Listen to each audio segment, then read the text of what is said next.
Hanap mo ba yung portable car wash? Check mo itong nakita ko. Dami mga accessories nito. Ito yung car wash gun. Ito naman yung mga battery. May option ka nito kung ilang battery yung gusto mo. May lagayan pa nga ito ng shampoo. May kasama din tong hose na napakahaba. May kasama din tong detachable na nozzle. Meron na rin tong charger. Ito pa yung ibang accessories. Napakadali lang nito i-set dahil may manual na kasama. Napakaganda nito gamitin dahil katamtaman lang yung lakas nito. Kung sawa ka nang pumunta sa mga car wash station, ay bagay na bagay sa'yo to. Napaka-portable nga nito dahil wireless na ito. Kumbaga ay less hassle ka na.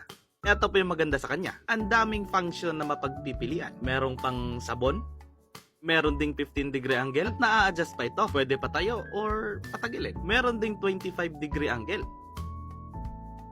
Meron ding 45-degree angle. Masyado nang malapad. Pero malakas pa rin. Sakto lang yung isang battery. Bago siya na lowbat, ay tapos na rin ako mag-car wash. Pero suggest ko, 2 battery yung kunin nyo para may reserba kayo. Mahigit 35,000 sold na to na naka 5-star yung rating. Lapang nabigong kahit isang customer nito. Gusto mong malaman kung totoo? I-check mo sa Yellow Basket at mag-order ka na rin. Thank you nga pala kay seller at kay Kuya Rider. Ang bilis dumating ng parcel. Dami pang bubble wrap. Hanggang sa muli. Paalam!